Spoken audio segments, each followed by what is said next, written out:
guys, so today I'm going to be a Q&A. See, children, that's what happens when you drink every single day. So I asked you guys on Instagram to ask me whatever questions from time to time, other than posting like ridiculously revealing and slutty photos of myself. I like to, you know, interact with you guys, get to know you. So if you guys haven't followed me on Instagram yet, you definitely should. But yeah, so I asked you guys on Instagram to ask me whatever question is on your mind, and I'm going to go through and quickly try to answer the majority of the questions. Let's start with the first question, which is from Random D'Angelo. What? Random D'Angelo. I think that's it. Why is your butt so big but so small? I don't know. That's a really confusing question. I guess, like, I'm a small person. I don't have a big butt. I don't. I have a small little tiny hiney. You guys know that. Tiny hiney crew, what up? Next question is from Zanushka. Have you ever had two or more boyfriends at the same time? No, not really. I am just terrible at keeping up with more than one person at a time. I would probably get their names confused and probably like text the other one by mistake. Like, it would just be a fucking disaster. On top of the fact that that is like so fucking wrong, unless it's like an agreement that you and both parties had and it's like a polyamorous situation, but otherwise no, that's just like really bad karma in my opinion. Next question, Abril Garcia, any advice for girls with stretch marks and pretty self-conscious? So I have stretch marks myself. Everyone has them. I mean, Chrissy Teigen, fucking supermodel, has stretch marks. Like, it's so normal. Like, I can't believe that even today, like, people are so concerned with stretch marks because like literally everybody has them. Some people have them a little worse than others. That's fine. I don't think it's a big deal. I used to be really self-conscious about the stretch marks on my inner thighs, and I even told one of my ex-boyfriends, I was like, oh, I hate my stretch marks. He's like, what? I never even noticed. I'm like, oh, sometimes we notice our flaws way more than other people do, and by bringing attention to it, it's making them worse. And I'm sure you're fucking beautiful. Let me stalk you real quick. Hold on a sec. Yeah, what the hell are you talking about? You're fucking gorgeous. Zip it, girl. You're fucking pretty. Next question is from oh my god, I can't. I'm so sorry. What is your body count? How many people have you had sex with? Well, my body count. I've had sex with 7 people. My last boyfriend was lucky number 7. I thought that was gonna be it for me, but I guess not. Guess I have no choice but to go up to 8. And you know what they say about 8? 8 is great, but 9 is just fine. And 10, I'm an old fucking hen. Next question is from Dalo53. I want to visit the city. What's a good bar or club? So some of my favorite places to go to are Mr. Purple is an awesome rooftop lounge. That's like definitely where I would go if I wanted to party and drink and have a beautiful sight of the city. If you want really good cocktails, I would go to Pegu Club in Soho, or Dear Irving is really cool and fancy. There's Death and Company in the East Village or Lower East Side, I don't fucking know. And then there's also Rain's Law Room, which I'm not really sure about where that is. I've been there a few times, and each time I've been there, I've been drunk, and I just got in an Uber and I got out and I wasn't really sure where I was. I just knew that like I got into an Uber and like we're here, wherever the fuck this is. So yeah, those are just some of my suggestions. Next question is from Amanda XGR. Thoughts on abortion? I am an honest person, and I'm gonna tell you guys what I really think about it. And unfortunately, I might upset a lot of people over this. I know I probably will. And I know people are gonna be like, oh, unsubscribed. Stephanie's a baby killer. But unfortunately, I think that abortion should be kept legal. Obviously, late-term abortion is horrible. I mean, if it's a medical situation, then obviously you have to think about the woman's and the baby's health first and foremost. There's so many different scenarios and so many fucked up situations that people are placed into, like rape, for example. I think as a society, we have to just make abortion legal, because every single case and scenario is so different, and women should be allowed to make that choice. The government should not impose any kind of regulations on our bodies, like what we choose to do with our bodies. A lot of people are going to say, oh, like it's murder, it's like taking a life and blah, blah, blah. I've noticed that a lot of the people who are pro-life and anti-abortion are people that, you know, are all for the death penalty. So it's like, cool. Trust me, I understand. Abortion is a terrible thing. It's a tough topic. People are so split up over it. At this point in my life, if I were to get pregnant, I wouldn't have an abortion even if I had the child with somebody I wasn't married to, or, you know, even if it wasn't planned, I would still have the child. That's the way that I think right now. I know for everybody it's different though. Next question is from Radim Volec. Hey girl, why don't you live in the Czech Republic? You were there a lot of times, so you know something about living in both countries. What is better to live in your opinion? Thanks and greetings. Hi there. So I used to live in the Czech Republic when I was younger, and I grew up there. It was my first language. I have like most of my family there, and you know, all of my childhood friends are there. And then I moved to the United States and I became kind of Americanized, and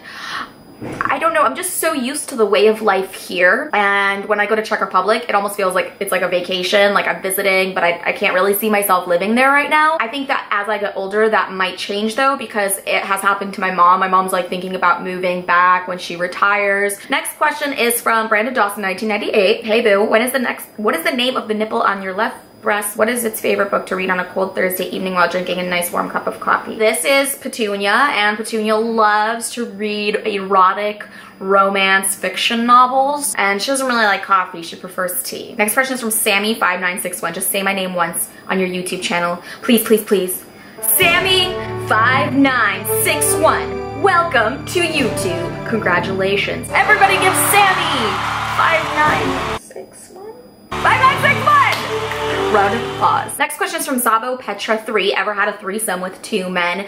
No, I haven't, and I've thought about it, and maybe like in my fantasies it sounds really fun and awesome, like just to have like 2 hot, hairy old men just like, but then I'm like, I can barely handle 1 dick as it is, so. Next question is from Les Cactus 505. If you could spend the night with any celebrity, who would it be and what would you do? Steve Carell, and I would stay the night. I'm like creepily obsessed with Steve Carell. I think he's so hot. Oh my god.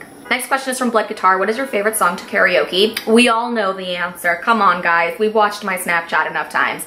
Ironic by Alanis Morissette, or just like any Alanis Morissette song. Next question is from Louise Lou 22. Do you still have any friendship/relationship with Brad? So some of you guys might know Brad as Anwar. I gave him that alias when I first started dating him because he didn't want to be put onto my YouTube channel, and out of respect, I kept his identity hidden.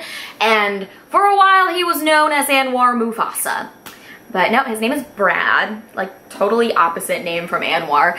And Brad and I broke up almost 3 months ago, and we have retained an absolutely marvelous friendship. We hang out like once a week. I took him out for dinner for his birthday. We're supposed to get brunch this Sunday. Like, we're literally best fucking bitches right now, and it's so great. It's not awkward. At first it was. We actually had one really big fight like right after the breakup where we were like, okay, we can't talk for like a month. But we went like a few weeks without talking, and then we started talking again, and it took a little bit of time to find our footing and to figure out how this was going to work. But we both knew that we wanted to be in each other's lives, so we toughed it out. We worked on it, and it was uncomfortable and weird and painful at times, but I think if you care about somebody enough and want to be friends with somebody enough, you will find a way to make it work. And we did, and he is like, oh, he's one of my favorite people in the world. I adore him. Sarah Queenovich. I'd suck that pussy like oysters.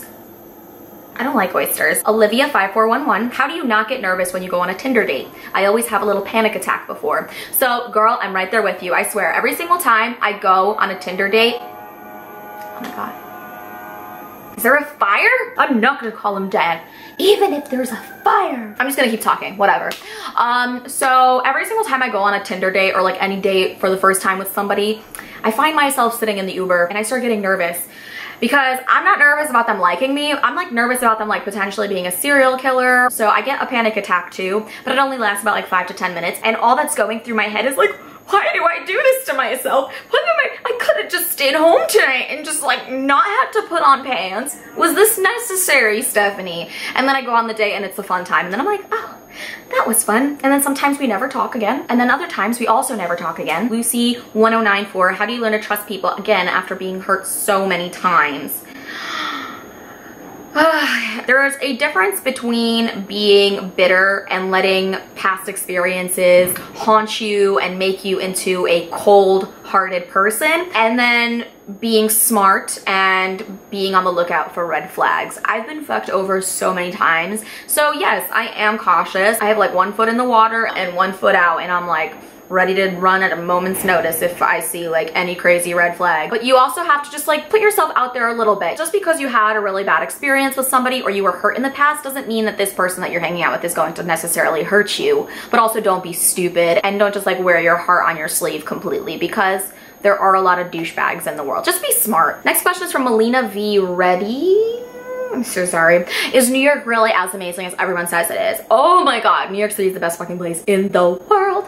I have been to a lot of places and this is my favorite fucking city ever of all time. I want to live here forever. I'm just kidding. I'm saying that right now because I'm still like, you know, in love with the city. I have a bit of a love affair with Manhattan, but you know, maybe like one day I will get sick of it, but right now, oh, love it. Next question is from I am Malaysia Noset. Do you do titty fucks?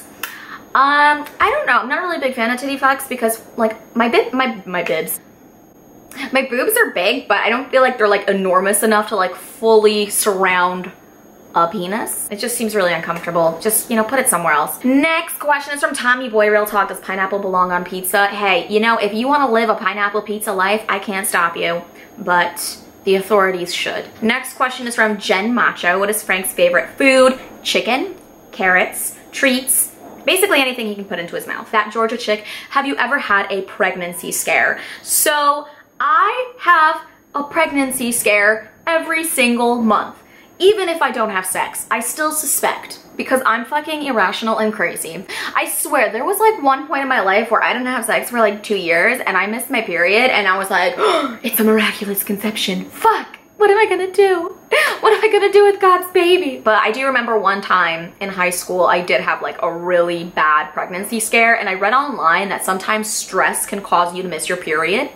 So when you miss your period, whether it be due to like hormones or change in diet, you start stressing out. And then your period delays even longer because you're stressed out. And then like 3 weeks go by and you're buying cribs and filling out a fucking Babies R Us baby shower registry, and you don't even know if you're really pregnant. And you won't buy a pregnancy test because you're 17 and you can't afford that, and you don't want people to look at you weird, so you just sit and wait for blood or a baby. And eventually your life is in shambles, you're a nervous wreck, and then you confess to your mother, Mom, I'm pregnant. And then she buys you a test, all to find out you're not pregnant. But now she knows you have sex, so you're still in trouble. That's kind of my story. But anyways, that's gonna be it for today's Q&A. I hope you guys enjoyed it. Don't forget to follow me on Instagram. It'll be in the description box below as well as in the comment section. Also, click the thumbs up button. Subscribe to my channel by clicking the subscribe button and the little bell next to it.